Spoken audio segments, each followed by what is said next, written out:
Salve Maria! Neste primeiro vídeo do E aí Igreja, nós vamos falar por que eu sou católico. E para melhor compreender isso, o Catecismo, no parágrafo 765, ele fala o seguinte: o Senhor Jesus dotou sua comunidade de uma estrutura que permanecerá até a plena consumação do reino. Antes de tudo, a escolha dos 12. Para compreender a igreja e Deus, é preciso compreender a história. E olhando para a história, nós vemos que Jesus escolheu 12 apóstolos e instituiu um como chefe. Esse um é Pedro, e grave bem esse nome. Pedro era aquele pescador que deixou de ser um pescador de peixes para ser um pescador de homens. No Evangelho de Mateus, capítulo 16, Jesus fala o seguinte: por isso eu lhe digo, você é Pedro, e sobre essa pedra construirei a minha igreja. Olha só, Jesus diz, por isso eu lhe digo, você é Pedro, e sobre essa pedra construirei a minha igreja. O nome de Pedro era Simão, mas Jesus mudou o nome de Simão para Pedro, porque Pedro no grego é Petros, que significa pedra, que por sua vez vem do Keifas, que é do aramaico, que significa uma rocha firme, uma pedra dura. Então quer dizer, sobre essa rocha firme, que é você, Pedro, eu vou construir e edificar a minha igreja. E os apóstolos tanto sabiam dessa autoridade de Pedro, que logo depois que Jesus morreu, ele ressuscitou e apareceu algumas vezes para os apóstolos. E algumas vezes para os discípulos de Emaús, outras para os apóstolos, depois para Tomé e os apóstolos. E em uma ocasião ele apareceu também para os discípulos e Pedro na margem do mar Tiberíades.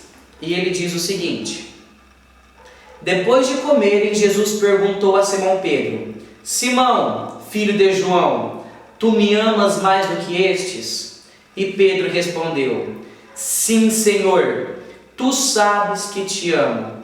Jesus lhe disse: cuida dos meus cordeiros. E disse-lhe pela segunda vez: Simão, filho de João, tu me amas? Pedro respondeu: sim, Senhor, tu sabes que te amo. E Jesus lhe disse: apacenta as minhas ovelhas. Pela terceira vez perguntou a Pedro: Simão, filho de João, tu me amas? Pedro ficou triste, porque ele perguntou pela terceira vez se o amava. E respondeu: Senhor, tu sabes tudo, tu sabes que te amo. O grande mistério de Pedro é que ele recebeu esse pastoreio de Cristo. Pedro teve a graça de ser a pedra aonde se edificaria a igreja de Cristo. E Jesus fala para Pedro: Pedro, apacenta as minhas ovelhas. É a Pedro que Jesus pede: Pedro, guia as minhas ovelhas para o caminho da salvação. A interpretação é muito clara: as ovelhas somos nós. E Jesus fala: Pedro, guia eles para o caminho da salvação, salva eles. E então Pedro era respeitado como um verdadeiro papa. E pasme você que não sabe, as relíquias de Pedro, o corpo de Pedro, os restos mortais de Pedro estão guardados no Vaticano, a sede da Igreja Católica, na Basílica de São Pedro, sob o altar papal do Santo Padre, o Papa, sucessor de Pedro.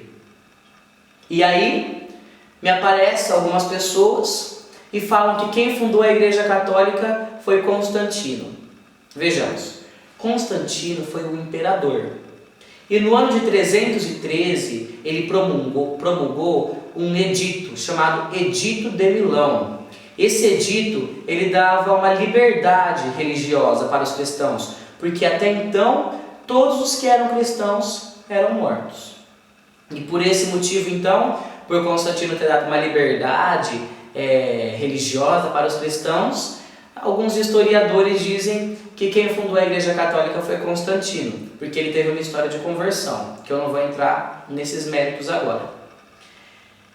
O que essas pessoas não sabem é que antes mesmo de Constantino nascer, no ano 272, já havia sido passado pela Igreja Católica 26 papas. São Pedro, o primeiro, São Clemente, São Lino, Santo Anacleto e tantos outros papas que também foram mártires.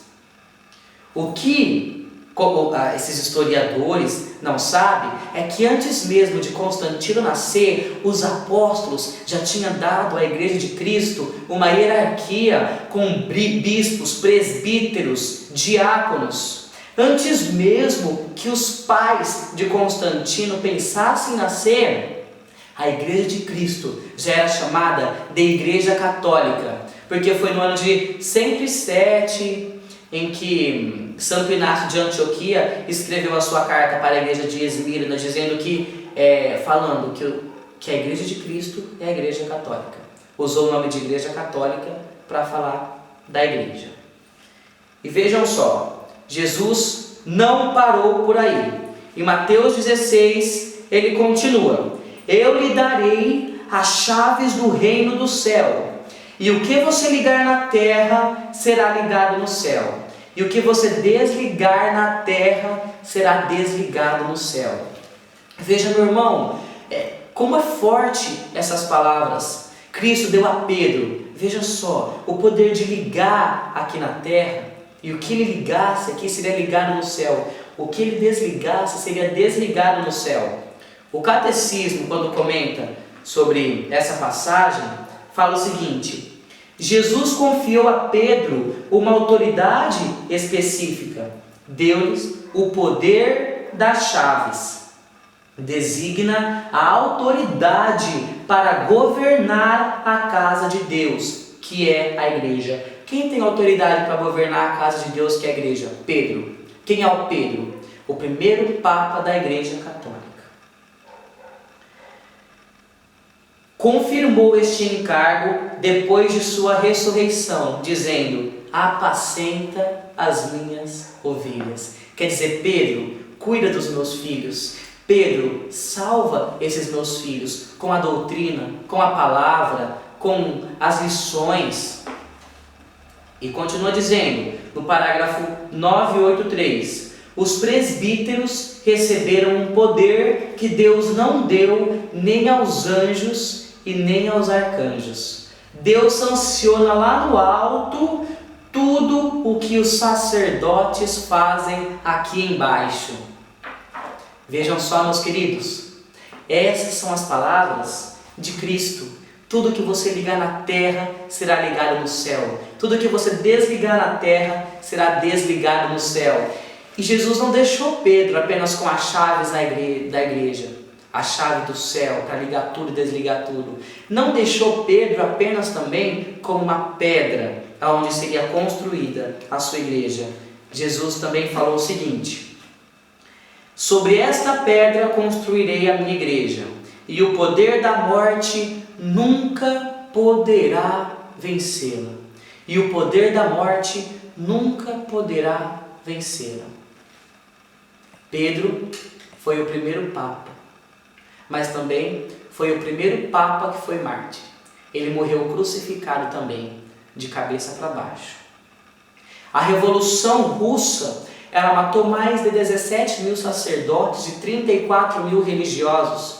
A Revolução Espanhola, ela decretou a extinção da Igreja Católica. Entre seminaristas, padres, religiosos, leigos, foram mortos mais de 6 mil. Isso sem contar a Revolução Francesa, nazismo e tantas outras revoluções comunistas. Mas a igreja está viva há 2015 anos, porque Jesus um dia disse: o poder da morte nunca poderá vencê-la. E veja bem, eu não estou aqui para criar uma desavença com religião alguma. A minha mensagem é direcionada para os cristãos. E se você, cristão, quer seguir, quer conhecer o caminho que Cristo nos deixou, eu estou te apresentando ele agora. E Jesus, então, deixou um presente para essa igreja, que são os 7 sacramentos. O sacramento é o sinal visível da realidade oculta da salvação. Quer dizer, por exemplo, o sacramento do batismo. Nós podemos ver uma pessoa ser batizada do crisma, nós podemos ver a pessoa recebendo o crisma. É o sinal visível da realidade oculta da salvação. No entanto, estes sacramentos, eles não são intrínsecos do homem. Nós não nascemos com os sacramentos. Nós não nascemos batizados, nós não nascemos casados. Já pensou como seria? Então, entre o sacramento e a graça, nós temos um mediador aqui, que são os padres. No caso do batismo, o diácono, o bispo. E na Idade Média, as pessoas começaram a ficar decepcionadas com alguns padres, porque padre também é pecador. Muitas vezes, muito mais pecador do que nós, que somos os leigos. E então eles passaram a pensar que os sacramentos não vinham de Deus, mas vinham dos homens. Então eles pararam de dar importância aos sacramentos e passaram a promulgar a ideia de que apenas a fé salva. Veja que isso é o rodapé do que nós vemos. As pessoas dizem: eu não vou à missa, à igreja, porque eu rezo em casa. Eu não me confesso porque eu me confesso direto com Deus. Meus queridos, Cristo nos deixou os 7 sacramentos e um mediador entre eles, que é o padre, que é um bispo, um diácono. Como não compreender João 6, quando o próprio Jesus diz: eu sou o pão da vida, quem come minha carne e bebe o meu sangue tem a vida eterna. E não compreender o sacramento da Eucaristia. Como ler João 20 e ver o próprio Cristo falando para os apóstolos: a quem perdoardes os pecados serão perdoados. A quem não perdoardes, os pecados não serão perdoados. E não compreender o sacramento da confissão. Cristo deixou isso para os apóstolos. Nós vivemos em uma sucessão apostólica. Como ler Efésios 5, quando o apóstolo Paulo diz sobre o matrimônio, que grande sacramento, que grande mistério, e não compreendeu o sacramento do matrimônio. Como ler a carta de Timóteo e ver lá escrito sobre o sacramento da ordem, dizendo: continue na graça que foi recebida por meio da imposição das mãos, e não compreendeu o sacramento da ordem. E aí nós vemos a história, a igreja vivendo tudo o que Cristo nos deixou na plenitude dos tempos. E aí nós saímos da igreja e daí falamos: mas o padre, ele é muito pecador, mas aquele lá está lá na frente e faz aquilo lá. Eu vou num lugar onde eu tenho uma palavra que me conforta mais. Pensando nisso, o apóstolo Paulo, quando ele estava falando sobre a igreja, na carta de Efésios, capítulo 4, ele fala o seguinte: então já não seremos crianças, jogadas pelas ondas e levados para lá e para cá, por qualquer vento de doutrina, presos pela artimanha dos homens e pela astúcia com que eles nos induzem ao erro. E pela astúcia com que eles nos induzem ao erro.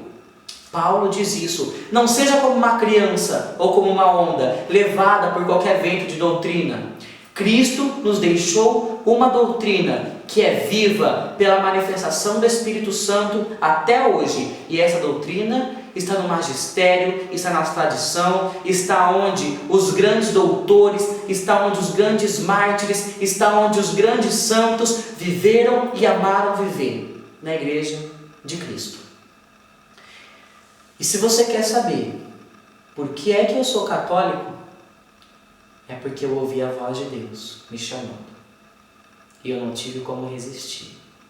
Salve Maria. Se você acha que esse vídeo te ajudou de alguma forma, copia o link, coloque na sua página no Facebook, compartilha com os seus amigos. Às vezes alguém precisa ouvir essa palavra. Na descrição do vídeo vai estar o nosso e-mail. Caso você queira se comunicar conosco, dar alguma sugestão, conversar, dar algum testemunho, você será muito bem-vindo. Salve Maria Imaculada.